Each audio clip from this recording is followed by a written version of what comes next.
What up, everybody? It's your boy Agent, and we're back once again.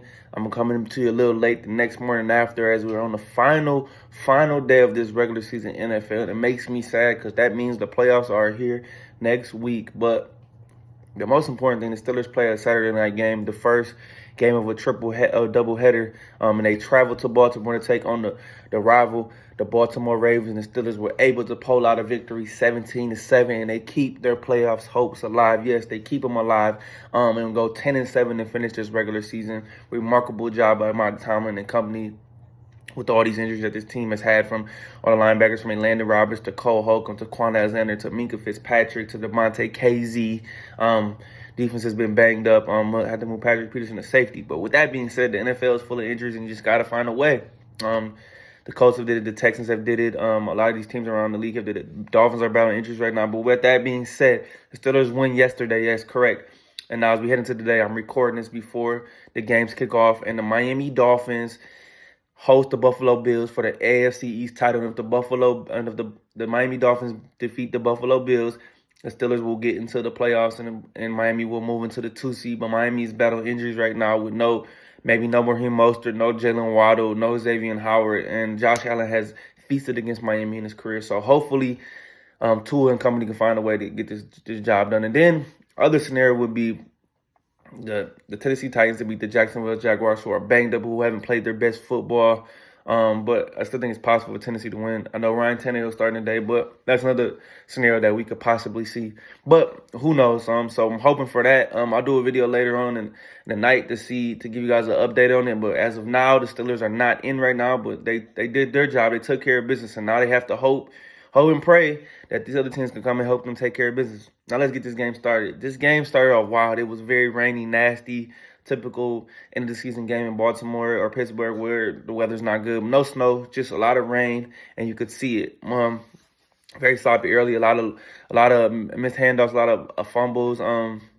But Mason Rudolph again proves that he has been phenomenal for this team and has pulled this team out the hole that they were in at 7-7. And they go 3-0 in his 3 starts. Man, what more can I say?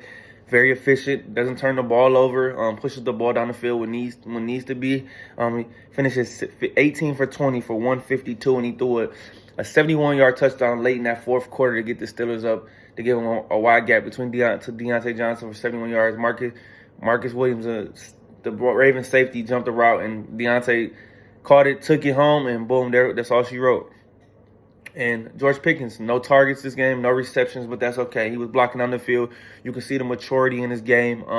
He wants the ball. He's asking for the ball, but he's doing it in a way that he's passionate about it, and he's keeping his composure. And that's just part of building his confidence up and helping him realize that he can do other things to help this team win besides just catch the football. But he did get a end around where he made him guy missing, got a first down. So that was key in his game. Keep his attitude up, keep his mentality up, as we already know how receivers are. But that's okay. We're going to need him going forward if we can get into the playoffs.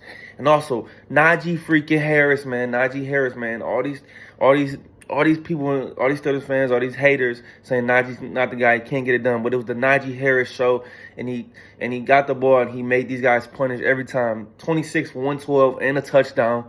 The first Steeler in history to have 3 consecutive seasons of 1,000 yards rushing, man. Come on, get that man his due credit. Jaylen Warren was okay in this game, didn't do as much, had a fumble that lost us a chance to get a field goal range, but that's okay. Jaylen Warren has been good, but this was the Najee show today, and we ran off his back, and we fed him the rock, and we did what we were supposed to do. The offensive line got a good push in this game.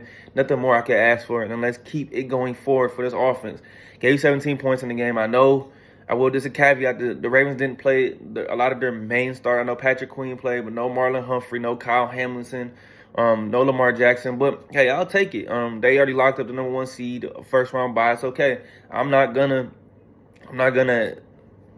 be less happy. Hey, we do what we need to do. We need this more than the Ravens did. That being said, let's go to this defense. As we all know, no Minkah, no Devontae KZ. So Minka's been out with that injury since the Colts game. But guess what? Guys have stepped up in his absence, and guys have stepped up, especially at the practice squad.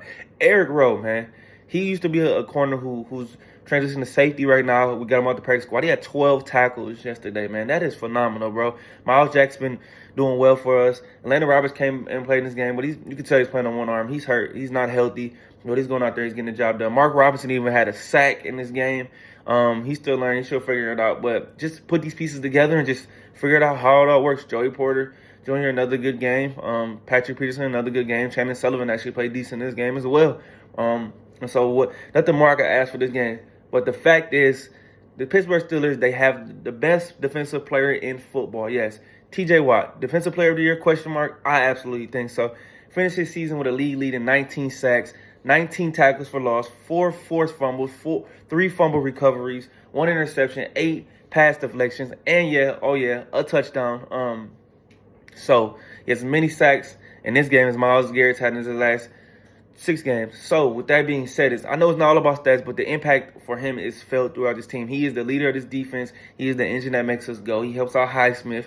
He helps out Herbig. He helps out Cam Hayward. He helps out this whole interior defensive line as well. A great guy. Too bad he got hurt late in the third quarter in this game, jumping in the air.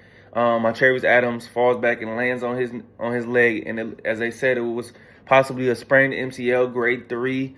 So I don't know the status of how it's going to be. I know that's not a very good injury. That's very serious, and that mostly puts guys out for weeks at a time. But the question is right now, it's a wait-and-see game. I know he wanted to go back in. They told him no, he could not go back in. But we'll see. We'll see what happens. Like I said, I know at the moment the adrenaline was probably pumping. He was probably feeling good to see how he feels flying back to Pittsburgh, as they did probably last night. See how he feels this morning. We'll go from here. We got to see if we get in the playoffs, and then we can worry about if he comes back. But this man has been dominant this entire season. Give him the Defensive Player of the Year award, please, NFL. When I hear me when I'm saying this. This guy is a nuisance. He's dominant. He sets the tone for this defense. But Steelers did what they could do yesterday. They handled business, like I said. Finished the season 5-1 in the division. Phenomenal. Only loss was to that Browns team when DTR started, and Kenny was a joke of a performance in that game. So, but they did it to themselves. Like I said, we put ourselves in this position, losing to the Cardinals and the New England Patriots back-to-back home weeks. Win one of those games, and we're already in. You could be sitting at 11-6 right now is what I predicted them to do before the season started, and we will be having this conversation. But hey, it is what it is, and we'll see what happens. This team makes me want to punch a wall all the time, just from the start of the season. Then when we get to the end of the season, it always seems like they switch that gear, and it's just maybe it's too late, maybe it's not. We'll find out. But 7-1 against the Ravens in the past 8 meetings, so done a good job against this division rival and this division foe. But time will tell. We'll sit here and wait, man. So we'll see what happens. But great win for the Pittsburgh Steelers, man. Hey, everybody, enjoy this last weekend of regular season football, and the playoffs are almost upon us. It's your boy Adrian. Everybody have a great day. I'm out.